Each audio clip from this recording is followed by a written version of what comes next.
The Bhagavad Gita, Chapter 1, The Yoga of Grief and Attachment, Verse 1. King Dhritarashtra said, "In the place of pilgrimage, the place called Kurukshetra, there is assembled, desiring to do battle, my army and the army of the sons of Pandu. What did they do, O Sanjaya?" This is the start of my new teaching series on the Bhagavad Gita.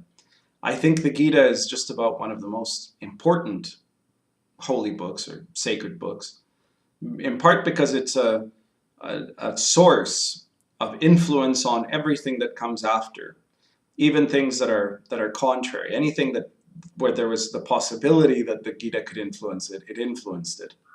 The teachings of the Buddha, for example, are in many ways a reaction around the religion that later grew around Krishna and around these Vedic concepts many hundreds of years later. But there's a lot of what's taught in the Gita that you find in the teachings of the Buddha, for example. It's a tremendously influential sacred text, a sutra. But beyond that, the other thing I really enjoy about it is that the Bhagavad Gita is a story about a spiritual battle that's happening in the middle of a real battle. And so it's not like in most Buddhist texts where you can have the Buddha sitting around in his forest twirling a flower and his students are sitting around there, they're all nice and relaxed. This is a teaching. It represents the difference in the style of what kind of a guru Krishna was, that it's right in the middle of things, in the middle of the most apocalyptic battle, of the most apocalyptic war that ever happened up till then. And here's Krishna choosing that moment to teach one of his foremost students, Arjuna, the nature of reality.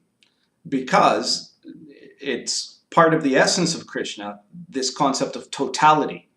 Krishna was, as a teacher, representing this total being, not holding anything back, being total in consciousness, being total in emotion, being total in one's rightness, being total in one's wrongness, being total when you succeed, being total when you fail, being total in your anger, in your happiness, in absolutely everything. It's a complete engagement. That's the nature of what Krishna teaches. And so there is in Krishna this nature that says you don't run away to the forest.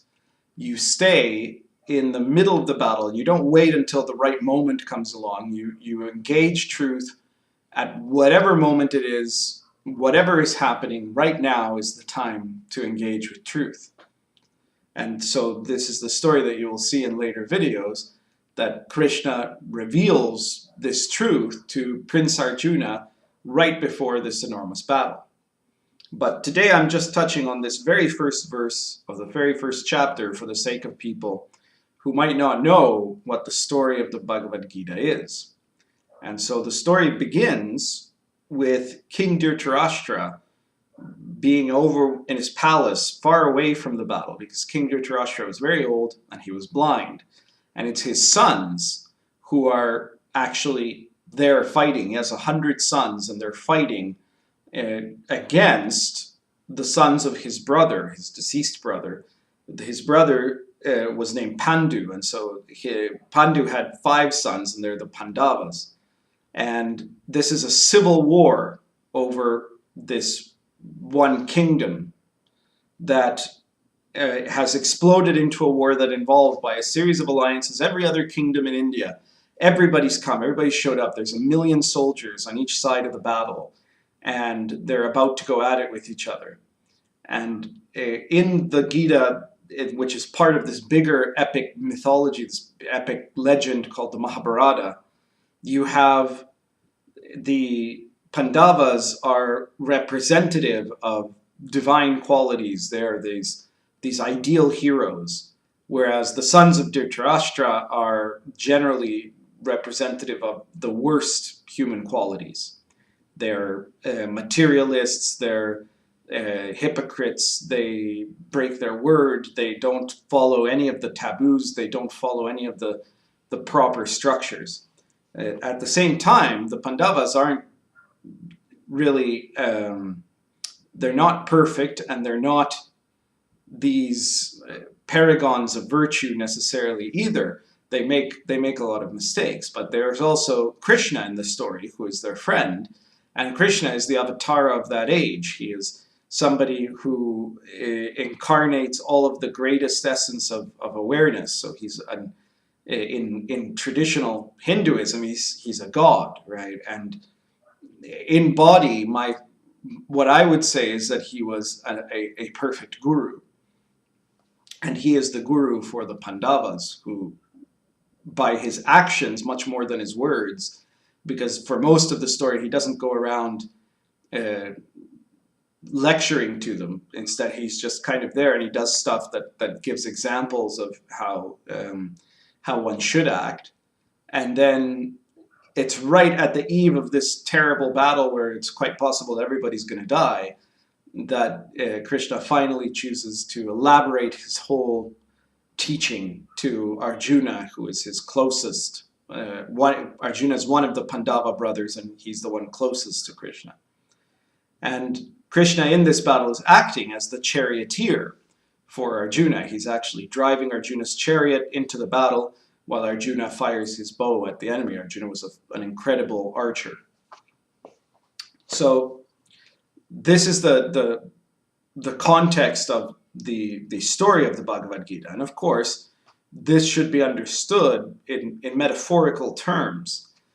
It doesn't really matter, contrary to what certain fundamentalists might say, whether this is something that literally happened the way it's described or not. What matters is what is the essence of Krishna's teaching that is being preserved here. It's much like the Sermon on the Mount. The Sermon on the Mount is a whole long list of things, and there are different versions of it. And it's kind of understood that this is just meant to be a way to collect the essence of the teachings of Jesus. Well, the Bhagavad Gita is a way to collect the essence of the teaching of Krishna. It should be noted that in the context of what's being written in the Bhagavad Gita, the person who is actually doing the narration of the story is Sanjaya, who is Dhritarashtra's sage, his magician, you could say. And Sanjaya is way over, hundreds and hundreds of miles away in the palace with the blind king. So Sanjaya is seeing this whole thing and telling this whole story to Dhritarashtra by his astral vision, you could say. It's not that he was there physically next to Krishna while Krishna is lecturing to Arjuna right before this gigantic battle. So what's important is to understand these layers of meaning and interpretation. The place where they're going to battle is called Kurukshetra, which means literally the field of righteousness. And so it means that this also is symbolic, right? It's a holy place. And the situation is so terrible, the struggle, the conflict, this division between brothers, which is like a division within the self, is so terrible that it happens in the holiest place. And this is not unlike the division within a human being, that this battle that a human being has to fight to overcome himself and to become total, to become someone that embodies truth, happens in the holiest place, which is your being, your body. It happens in your soul. So what this is symbolizing is that when the self is in disunity, then this is what it creates. It creates a battle inside of you. And the way that the battle is really fought is through what Krishna ends up teaching. It's not the battle of Kurukshetra and the end of this war doesn't actually happen when the Pandava brothers win. It happens as soon as Arjuna understands the truth that Krishna is revealing to him. So that's it for now, and stay tuned for some future references of the different verses step by step we'll be going through to comment on the Gita and express a perspective that is based on mysticism and on this question of awareness and enlightenment, rather than a religious Hindu context or something like that. I look forward to your comments on the subject.